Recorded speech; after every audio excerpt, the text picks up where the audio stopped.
Hey guys, it's Wednesday, I think March the 18th. I'm not sure, maybe the 17th. I'm not good with dates, but it's Wednesday and I'm driving to work, so I drove to the corner store to get like an energy drink, and then I had to drive to another corner store to get an electronic cigarette. And at the first store, like the sheriff drove up right by me, and like a bunch of one-light cars like on the way. Then I went down to the other store, 'cause it's all the way down this one long street, and then there was the city police at the other Circle K right when I went in. He didn't buy anything, he just kind of like came to the store, he kind of like looked around, like sat kind of at the end of the line, then just walked out kind of when I was about to leave. So lots of vehicular stalking. I'm starting to see, and this is because I think I saw a video and I mentioned it, like I just kind of mentioned it out loud to my attackers. I started seeing Old Dominion moving trucks because I mentioned that. I was like, yeah, I think I've seen Old Dominion. Now I'm seeing them a lot, and I'm seeing tons of trailers. So I guess it's like anything that just can catch your eye, they'll do a lot to vehicular stalk you. So many one-light cars. It's just like every morning it's this huge operation. You know, I'm wondering if there are other targeted individuals driving through the city this morning like me. Like how many of them there are. But so I'm pretty tired. Like they've been hitting the side of my head. I kind of put up a little. See, there's a one-light car right there. See that SUV. Black SUV with the one light, that car, that Durango, one light right behind it. Yeah, like I'm not doing too good, not doing too bad, trying to hang in there. I put like some of my copper mesh like right over my head, and it helped, but then I got out from under it and I started to just feel burning on the left side of my head like I've never felt. My face, like they're just burning like the muscles in my face and on that left side of my jaw. So, you know, I got to go to work. I got to kind of man the office and try and do it today. I mean, if all the people in the medical industry, like nurses, can go to their jobs while being tortured and everybody else can, I got to do it. So, got to do a little bit. I hope all you guys are doing alright. This stuff is very vicious. You know, I think my attackers are getting very tired, so they're really just doing anything. It's like they're just lying, and the remote neural monitoring is so just evil and satanic. It's like some of the stuff they microwave back in my head and stuff, it makes me literally want to throw up. Like my body gets sick because I'm not used to it. I'm not used to such kind of, I guess, perversion or whatever. But I hope you guys are doing alright. I hope y'all are making it through. I really just see a lot of hope in this, and I do see that these people, I mean, my people are amping it up, I think because they do see that it's coming to an end. And there's a taxi cab right there. I'm not quite sure about taxi cabs. I mean, there aren't a lot in the city. So when I see a bunch around me, I kind of question it, because it's not like New York or California where taxi cabs are everywhere. This is like Louisiana, so you don't see them a lot. You see them mainly downtown, bringing people to the airport. So when they're like when they're really far away from downtown, it kind of makes me question. The corner store that I go to now, though, it's really small and it's right up ahead. And it was just like I got swarmed this morning. And it might have just been that time of the morning. It was about 8:15, so it was kind of everybody going to work, but it's like I had a black SUV pull up on the right side of me, and then a sheriff's car pull up on the left side of me. You know, it's just a regular looking sheriff guy, you know, a little bit older. He might have been the guy who lives in my apartment complex. That guy, when I did my other vehicular stalking videotape, he came in at the same time as me like 3 times, but then I videotaped him. He saw me videotaping him, and it stopped. Like it stopped completely. So I do have to tell you guys, and I think a lot of target individuals speak about this, if you do get this stuff on tape, it does deter them from doing stuff, especially like the big boys, you know, like the sheriffs and the city police and stuff like that. So it is really a deterrence. They don't want to be seen doing this. They don't want any proof of it. So they would stop something that could maybe just rattle you a little bit, so they don't get caught.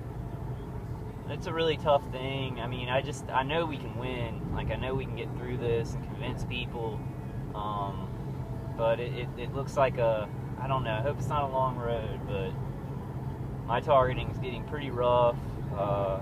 You know, it's just all the time. I can't imagine people. I mean, I know a lot of the V2K is automated, but I can't tell, because my guys, you know, they're on there 24 hours a day, and I can't tell the difference between them really being on there and them looping things. Like, they're so repetitive, like in their natural communication, that, you know, it just sounds like the loop. Oh, wow. And that guy's giving me a really mean look. But anyway, so I'm gonna go into work, try and get stuff done.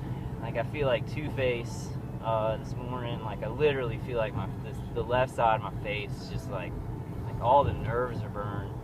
And I think it's because they've got so much power to these directed energy weapons, you know, that they do a spread like on my face.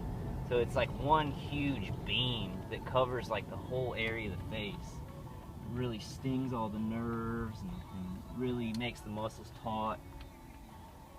Makes it hard to talk. But I still talk because, you know, I have a big mouth, which is good for this stuff. I'll never stop talking about this. I will never stop.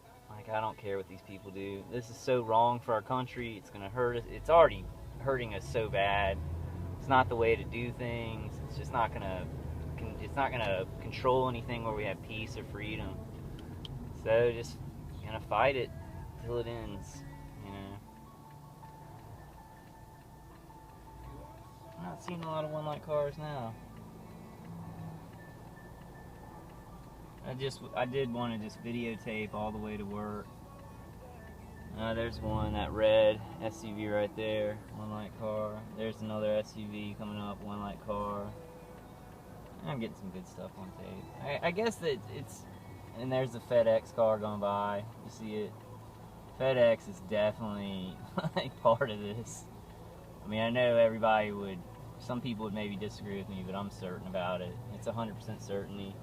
Old Dominion is 100% certainty that they're involved in vehicular stalking. Or I guess they would call it patrolling or whatever. I'm trying to think who else. You know, taxi cabs, mail trucks, and stuff like that. It's just, it's so, I know y'all feel this too. God, excuse me for being like really discombobulated, because my whole head just, like, I'm having a hard time like collecting my thoughts or focusing. But it's very, and there's, look, another FedEx car after that one. I'm getting some good stuff. All right. It's hard when you go through night and there are people yelling such awful things, and they're even, you know, microwaving, like the remote neural monitoring, they're microwaving and messing with your thoughts, messing with your memories and stuff like that. I mean, that's 100% factual that that's happening. So they're like trying to destroy your mind while they attack your body. And that's not even the hardest thing about it. It's like you wake up in the morning and then you got a sheriff, somebody that, like, I would like to talk, like, be like, I'm hurting, this is killing me, these people are killing me illegally, and he's like driving up beside me like I'm the criminal. After, I mean, and this has been like 6 years of me being tortured 24 hours a day, and I know y'all understand this. It's just, it's like my heart sinks, and I realize that there is no choice.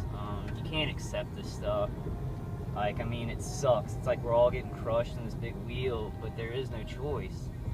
And, you know, because this is just bad. Every time anything like this happens is really bad. I'm disappointed in the vehicular stalkers because they don't know about the technology. I don't think all of them know about the technology, and they should know better. You know, we should be able to look at history and all the times when things became communist. The car behind me, with one light, if I can get it. It has one running light on. I don't think I got that on tape. I'll get him when he comes by. There he is. He's coming up on the side of me. If I can get it. There he is. Some dude with glasses. A regular looking guy. So, I mean, it does suck. It's a sucky feeling of knowing that there is no choice but to fight this. I mean, we all know that. I mean, regular people being tortured and experimented on. I mean, and like, experiment is such a loose word, because the people that are doing this to me, they're not learning anything. The guy is really good, though, at evil. I mean, he does not care what he has to do. He wants me shut up. And I was thinking last night, and there's a one-light car right across. If y'all see it. The sun's so bright. It's probably gonna rain a lot today, though. They say we're getting a lot of rain soon. But it's just, it's like they're not learning anything. It's like they're actually just trying to make stuff happen with the technology. They're not really learning about human beings. I guess they learn about what a person is like when they're in a lot of distress, or when they're being hurt really bad, or when there's another FedEx car. Y'all tell me on that one. But it's just, it's like experiment is such a loose word, because these people can't be learning anything. They're just yelling, the microwave hearing, the synthetic telepathy, you know, all that. And they're just hurting me really bad, you know. Like, I do feel like, I don't want to scare anybody, but I mean, obviously, your brain's being hit by this stuff all the time. It just affects your mental function. There's a one-light car right there. I don't want to say brain damage. I'm not sure if the stuff that I've experienced can heal or not. I mean, with the way I believe in God, my faith, I do totally believe it'll heal, you know, in the ways that He needs it to, in the ways that I can still have a life. But it really hurts, and it does. I mean, your brain's not meant to be played with a lot of microwaves. You know, the effects of that, just nobody knows, really, even though this stuff's been going on for, like, right after MK Ultra. There's another FedEx car up ahead. Let's see that one. But when the brain's hit with a lot of this stuff, I mean, our brains just aren't meant to do that. I mean, we can adapt to it, but it's a lot of radiation. It's tough. It's tough because, you know, my roommate doesn't really believe me, and people just say, like, she actually said, you know, you're electromagnetic bullshit the other night, you know, as they were taking plugs out of the wall. Which I still love her, you know. She's a good person, and I understand why she doesn't believe, but it just makes it really tough. And I understand why people don't believe this. I'm not gonna get all mad about that. We've definitely got to make them believe sooner or later. Like, it doesn't matter, because it's coming to us all. You know, the way that they're using all this stuff, and it's coming from cell phone towers and everything like that. There is a bigger picture here, and I mean, that's just a logical conclusion. That's not a conspiracy theory. There's a bigger picture when they're experimenting with this stuff on their own population. You know, I guess I say they. I mean, I mean the DoD. Like, I've kind of pinpointed it in my mind as the military-industrial complex. They're fed money by the government. They bought out people in the government, and they're kind of directed by, you know, people up higher with a lot of money, you know, on what to do on a bigger scale. And I really think it's scary and sad, because DoD and, you know, our military-industrial complex is probably the most powerful force on this earth. Like America's DoD and the American, you know, Central Intelligence Agency, like our military-industrial complex, is probably the most powerful force on the earth. And it's really corrupt. I mean, if they're experimenting on other people, but the problem is you get people that have like in war, I understand it, and I understand how you gotta be ruthless, you know, against an enemy, like especially terrorists. Like if a terrorist is attacking this country or something, yeah, I get the ruthless part, but what's happened is that ruthlessness has just gone over into psychopathic insanity. And there's one light red SUV coming up right there. but so it goes over the line where ruthlessness to win a war becomes just complete insanity, and it just keeps crossing lines. Because apparently, I mean, I'm